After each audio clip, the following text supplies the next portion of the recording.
and welcome to the podcast of Loughborough University's Institute of Advanced Studies, a podcast where our international fellows discuss the most pressing issues of today that we're all facing and share their exciting research ideas. We hope you enjoy today's talk. Thank you for tuning in.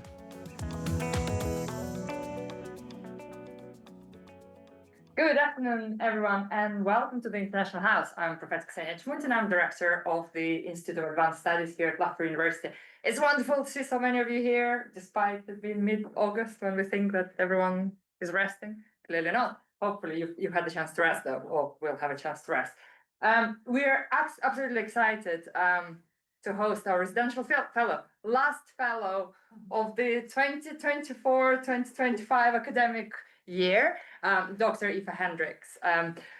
It's wonderful to have you here. It's been great kind of seeing you around over the last few weeks. I've known Eefje for quite a few years now. I don't know how many years, but I think the first time I've heard of her work was through the special issue that Eefje and colleagues, 3 other early career researchers, published in Disaster Prevention and Management journal.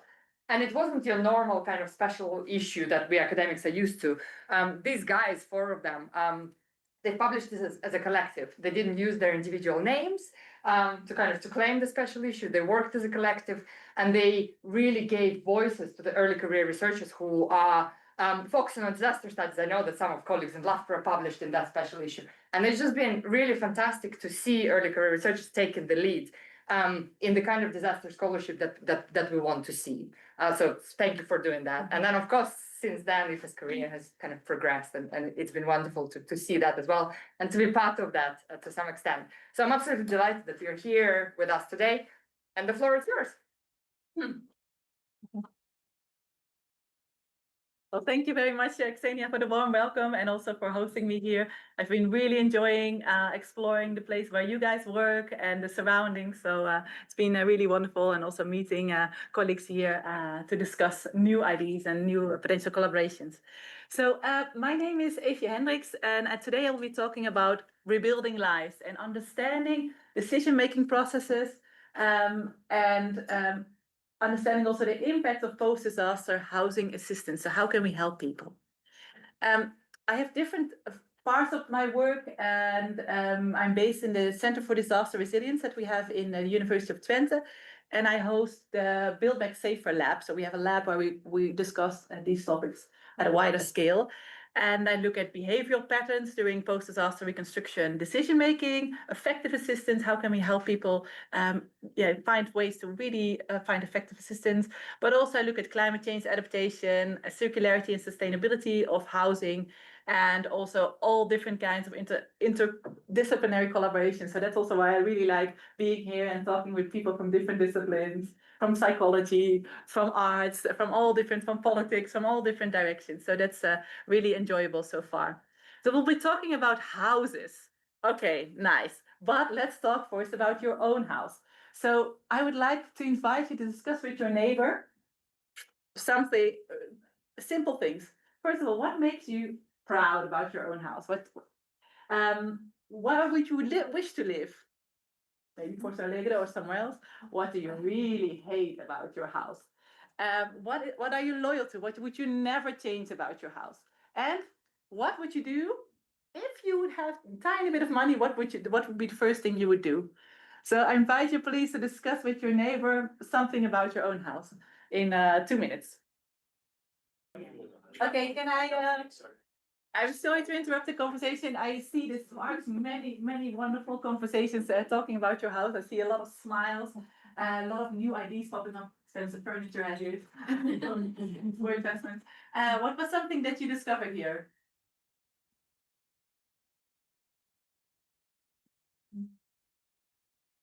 I hate to clean. You hate to clean. Pros and cons. Pros and cons. Yeah. Every house, I think. Every house, yes. It's a bit hot in our country actually, so we hate the air circulation because it's hot. Yeah, the heat is can be really a problem. Well, let's imagine you would lose your house overnight and you have to start over. That's the topic we're discussing today. What if a disaster happens? And this is not something unique. this is something that happens to many people. So 167 million people are yearly affected by natural hazards. That's a huge number, and 40 million people become homeless because of it. We see that many people get killed. 40 to 60,000 people are killed yearly. And a lot of that is because of poor housing. So approximately 90% of the damage is related, or is in low-income countries, and most of the damage is related to housing, so failing housing, 70% approximately.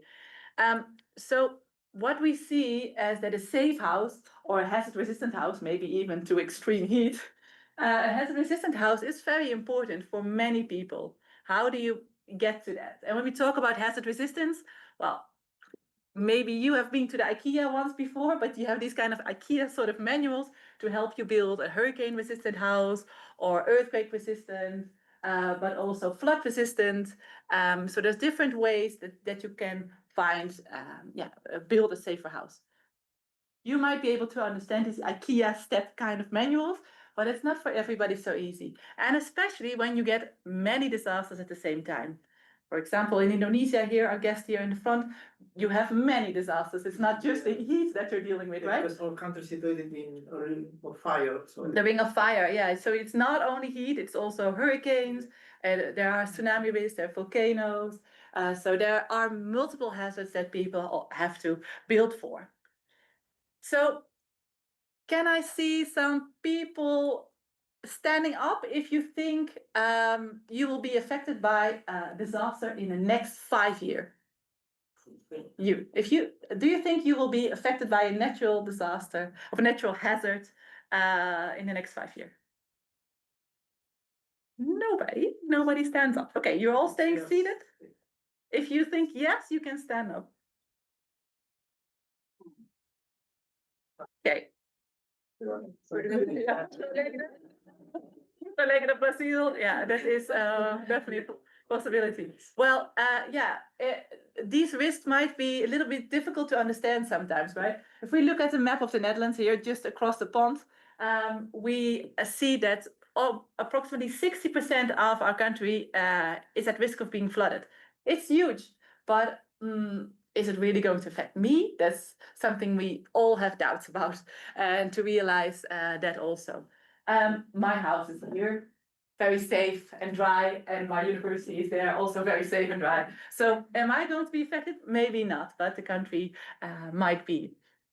So what we see in a larger scale, we see an increased frequency of climate-related hazards. We see the hazards, the disaster situations are becoming more complex. So risks are overlapping, there are multiple hazards, there are cascading hazards, there also are health impacts. So the situations are becoming more complex to deal with.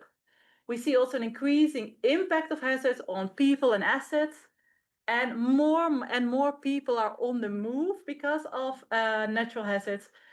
But all this is also affected by decreased funding. So we have more people at risk, but less funding to battle those risks. As we just discussed, there are places in the world that are have way more hazards to deal with. And indeed, when you look at the hazards happening today, well, actually yesterday, we see that there are many disaster situations unfolding around the world that we might not even have heard of.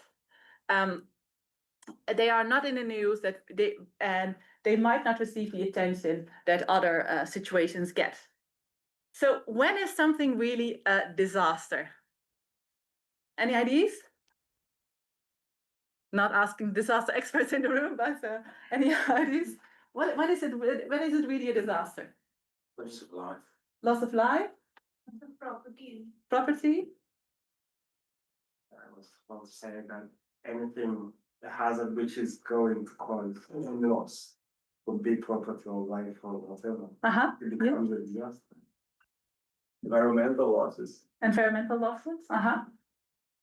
Health issues. So there is a definition that we use to explain what a disaster is. And we say that, okay, there is a certain vulnerability to a certain risk. You can imagine there's a large vulnerability in Indonesia to certain risk. there is a high exposure to a risk. For example, a flood, a hurricane, but you don't have the capacity to deal with it. So then it becomes maybe a loss that you cannot recover from, and then it becomes a disaster. Because if you lose your shed in the garden and you build a new one, is it really a disaster? So it is really about, okay, do we have the capacity to bounce back and to or actually bounce forward and get to a better situation after? So then we call it a disaster if it's difficult to cope with. So we don't call these disasters natural, because they're not natural. They're only a disaster when we are not prepared to deal with it, then we are not prepared to deal with the hazards that is impacting us. And if that is the case, and if a country also is not able to deal with the hazard impact, then there is often an international call for humanitarian aid. Only when the country also says, well, even within the country level, we have difficulty dealing with this situation. So then outsiders sometimes come in.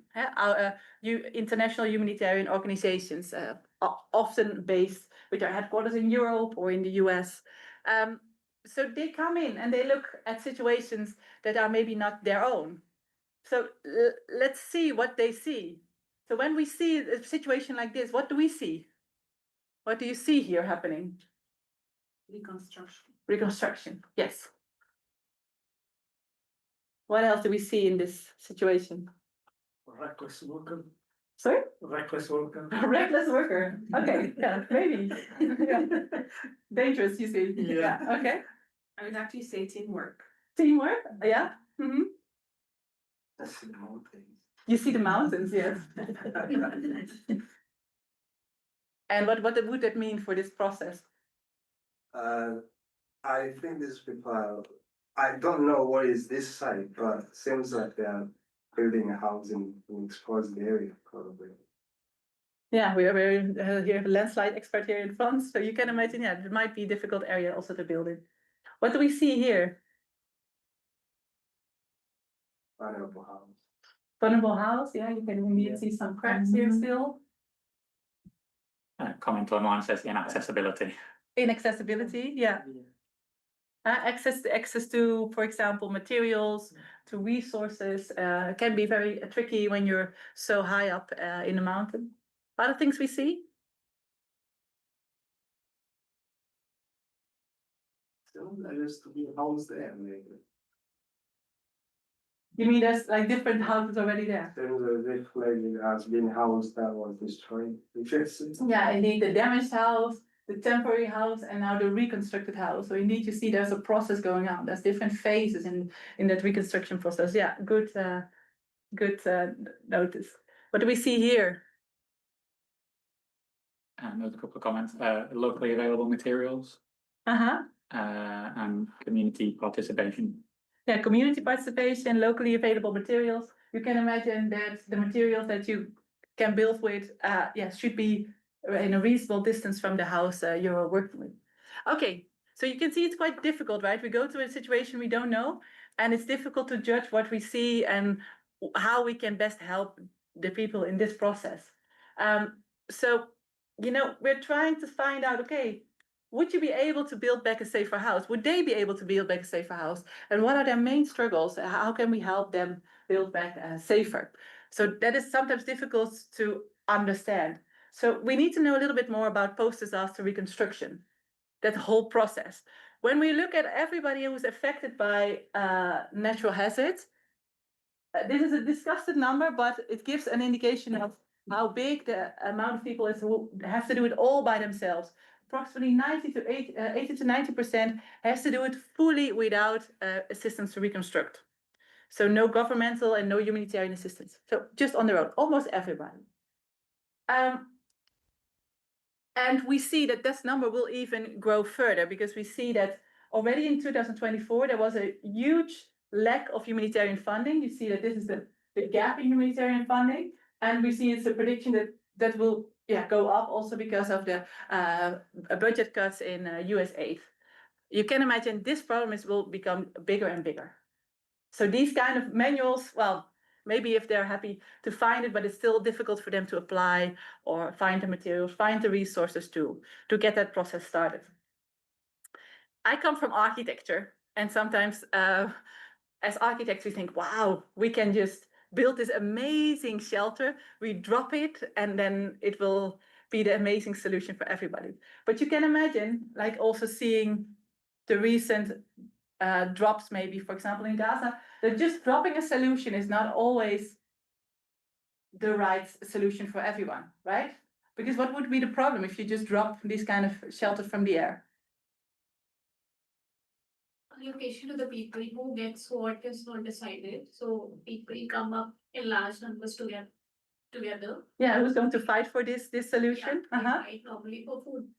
Normally this happens when they have food airlifted and then dropped. Yeah, so it's important to understand who are the most vulnerable people that we are going to help. What other problems do we see here? This one needs flat ground. Needs flat ground. Yeah, that's not always the case, right? So the world in the Netherlands is very flat, but in other places of the world, it's not the case. Expertise needed, Expertise, yeah, for what?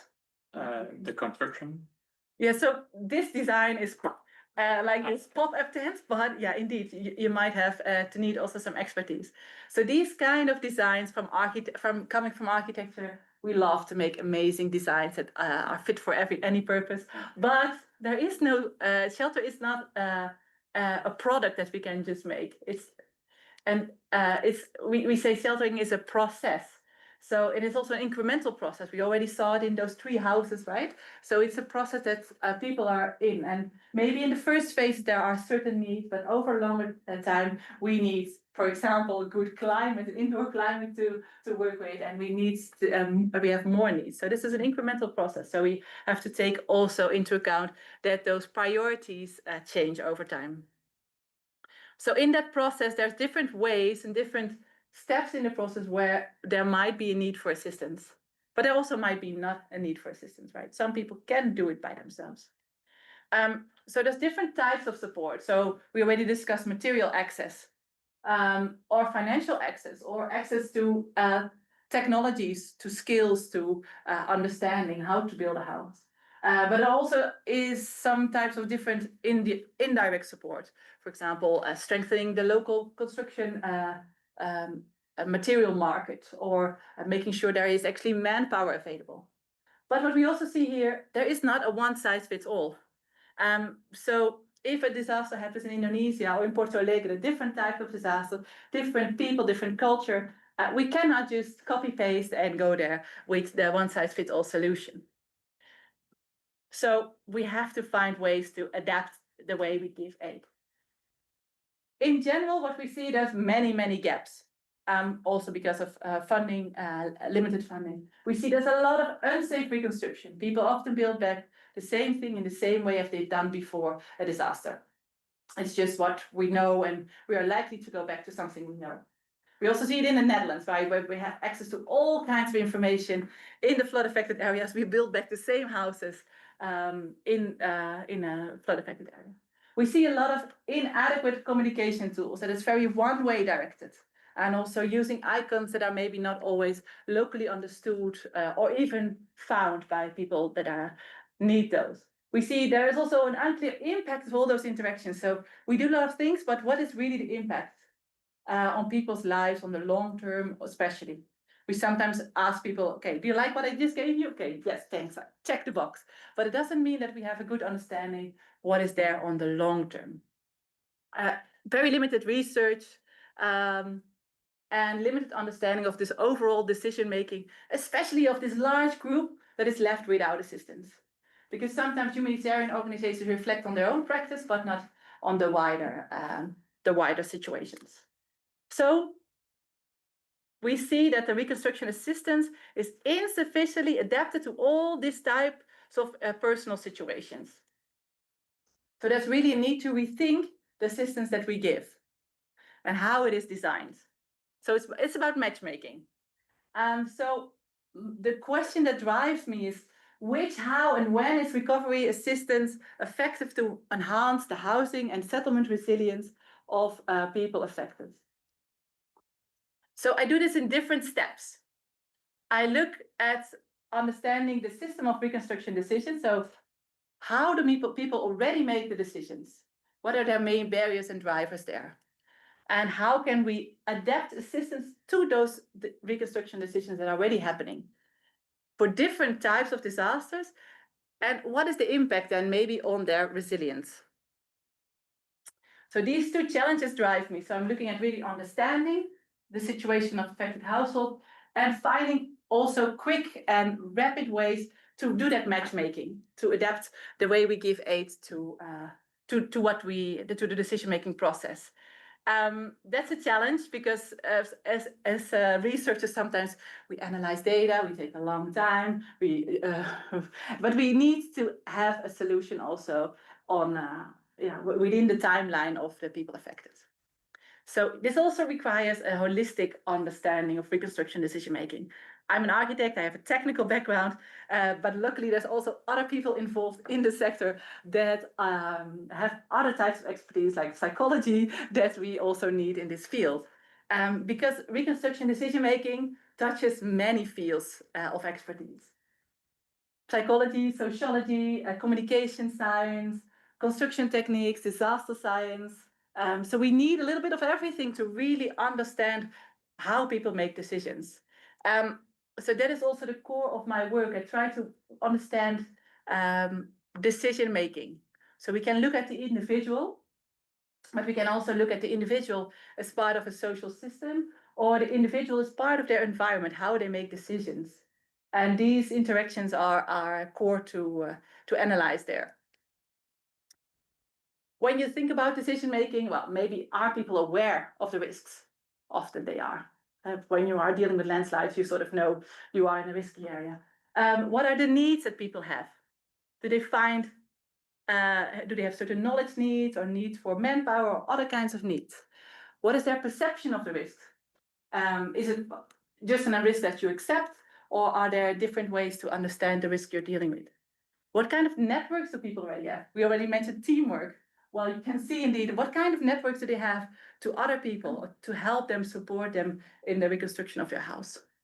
And what kind of barriers and drivers? Well, we already discussed access might be a difficult thing here, access to materials.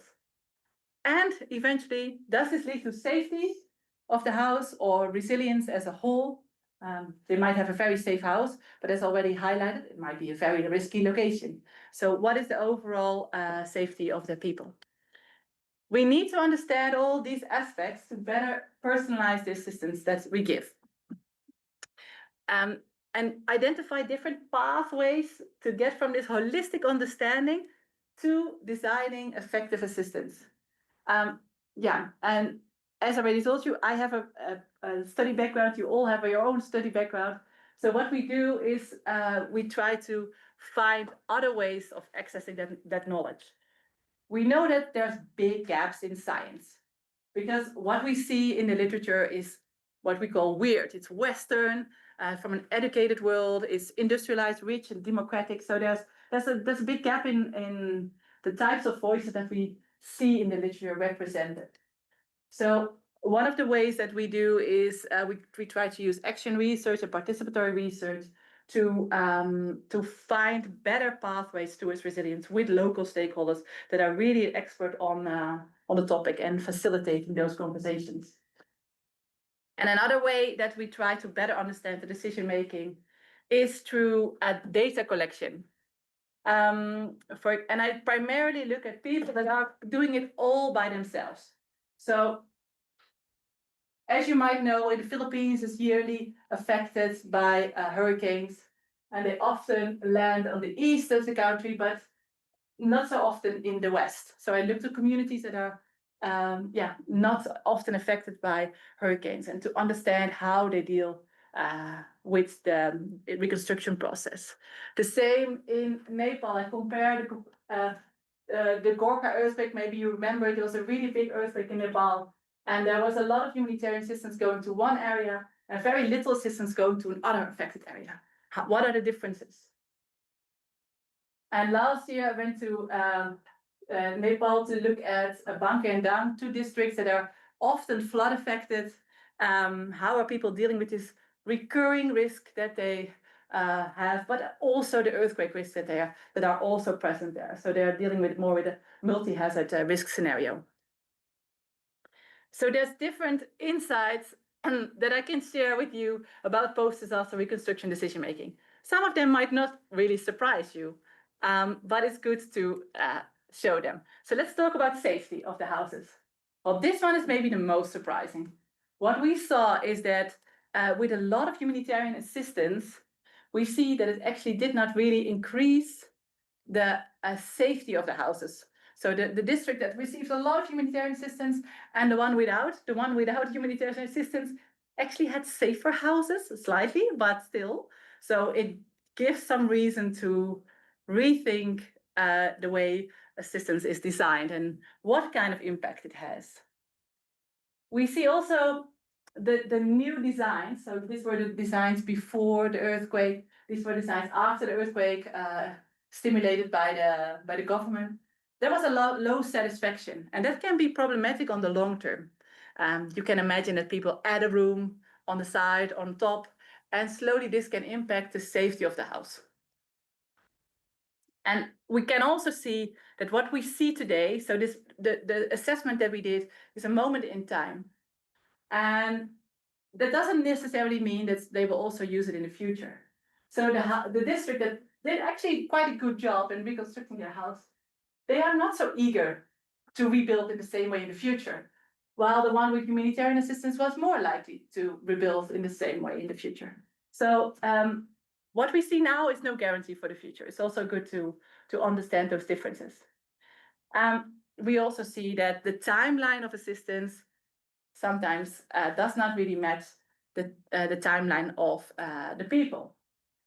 For example, this is a man I visited. He reconstructed his house in Nepal, and you might not know a lot about earthquakes, but he asked me, "Oh, is this house safe?" And earthquake-resistant building is like a wrap in a. I always explain it as a gift package with a lot of ropes around it. You need those bands, continuous bands around the building to make it a safe package that can shake and avoids to break. So in this case, it's difficult for him because it's very difficult to make his house safer when it's already finished.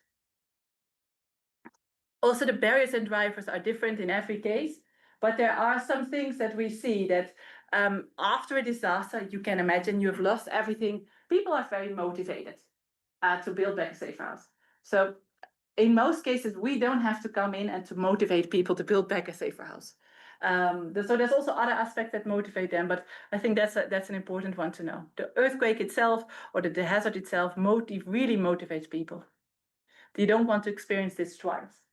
We also see that many of the barriers that people experience are not really related to technology. So I also don't really have to come in and teach people how to build. We see that the most barriers are financial. So how do I get all the resources, all the funding together to build a safer house? That is the main struggle, especially if you're dependent on agriculture and really exchanging goods on a daily basis or dependent on your own field. Safety perceptions. We also see that a safe house is not always a priority. You can imagine maybe when you were talking about your own house, maybe many of you did not really consider the safety at all. Maybe it was also not very relevant in the UK, but safety is not always a priority. There's many other aspects that people struggle with on a daily basis. We looked at different types of recovery assistance and also to look at what makes people feel safer. Well, we saw also that some of the types of assistance that were given actually made people feel more unsafe. So you can imagine the more you know about the disaster, the more you know how you're failing to reconstruct your house, maybe in a safe way, the more unsafe you might feel at night when you're sleeping there. So it's not always good to know all the risks you're facing, right? You can imagine this maybe from the Corona times. What makes you sleep well is not always being aware of all the risks. We also saw that there is sometimes a need for a combination of assistance. So only giving people material or only giving people financial aid is not necessarily helping them towards safety, but sometimes it's a combination. So giving people both training and funding can really stimulate the impact on the safety. This is something I've personally found very interesting, is that the way humanitarian aid impacts local networks. So the districts that got a lot of humanitarian assistance, we see here, there's quite a spread in the way people trust others. So we see a lot of family connections, local engineers, community members. So we see that the network is quite spread, the knowledge is spread without the communities. While we saw, for example, in the district that were only like temporarily assigned young engineers, that these young engineers were meant to go way back to the capital and take that knowledge with them. So this dependence is a little bit more problematic on the long term. So this kind of knowledge, we also saw, as you might already imagined, it does not reach everyone. But we saw also a lot of potential that people find their way to knowledge, and they find access to knowledge. For example, through community meetings, radio, demonstration houses, door-to-door assistance. So there's other ways that people find knowledge without documentation. So these kind of experts that make these architects that make these amazing manuals, it's not always needed. People find their ways as well. This is something that very much aligns with the work of Xenia as well. She also found the same findings. Well, community-based construction workers are really important to engage. Those are the most trusted. So I guess the psychologists here in the room might depend on those local construction workers to make decisions for them. Logical, also maybe something we would have expected, but these are crucial to engage also in the learning process. And this I already discussed. So, okay, we know all this. There's much more to know. These are just some few highlights of how to understand the decision making. Okay, but now, how do we effectively engage with them? How do we, how can the type of assistance we give be personalized to the people and understanding those barriers? So we take here a view from psychology, so feel free to criticize me, George, if it's not correct. Well, we look at motivation, ability, and opportunity. And we see when people have a high motivation, a high ability, and a high opportunity, it is increasing the likelihood of behavior. And this is something that's often used in social studies and also in marketing. To sell you a banana in the supermarket, they use the same sort of mechanisms. So we can assess that also in practice and also help to understand what are the characteristics of people when they reconstruct, group them, and also position the way we give aid. So how does this look? So for example, if you have a low motivation, a low ability, low opportunity, you end up in a different cluster than someone with a very high ability, high motivation, and high opportunity. So we can see that there's different groups appearing in the reconstruction process.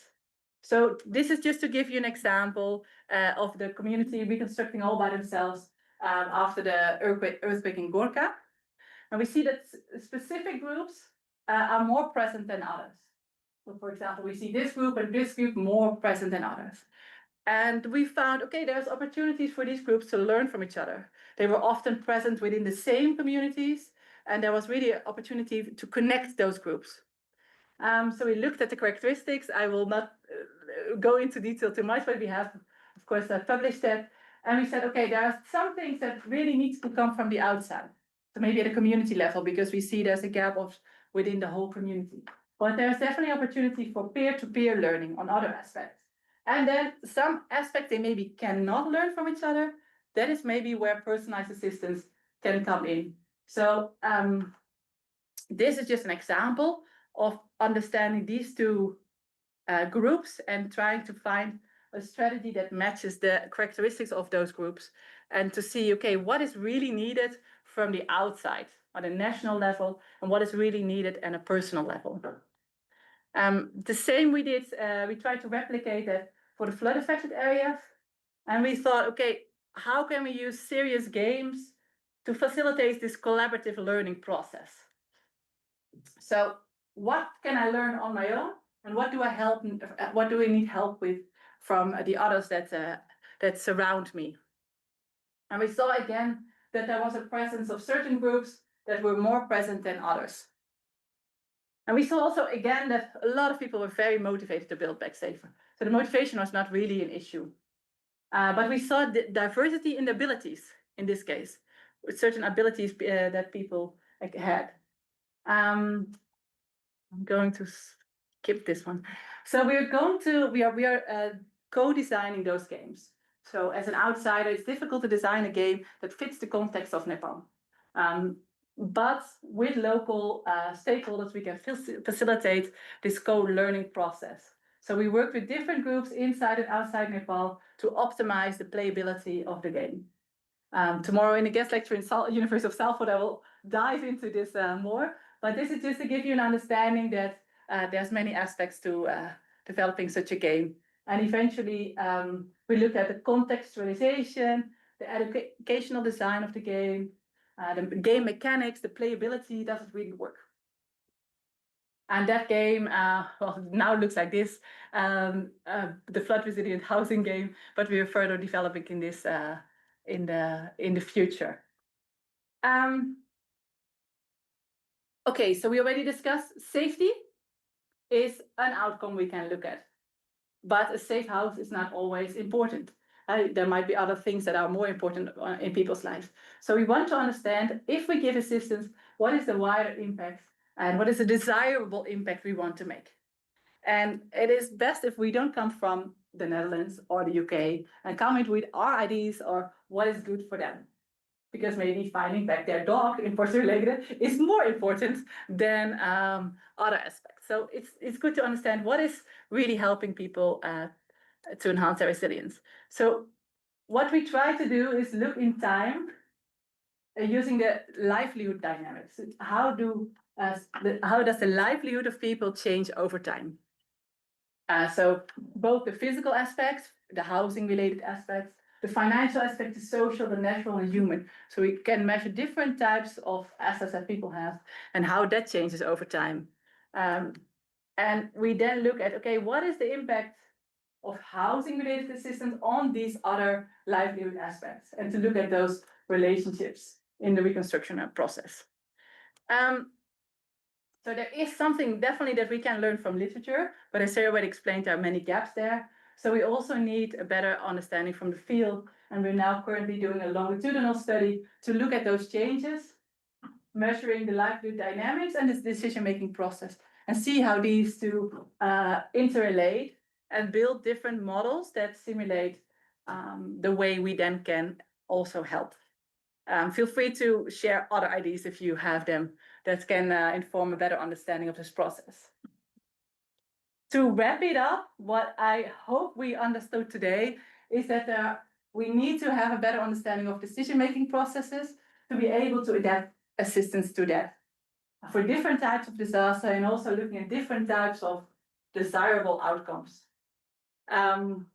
This was really in a nutshell what I'm working on, but I'm happy to discuss it further also in the upcoming days that I'm still here in Loughborough, and also happy to answer all of your questions that you have here or also online. Okay, thank you very much.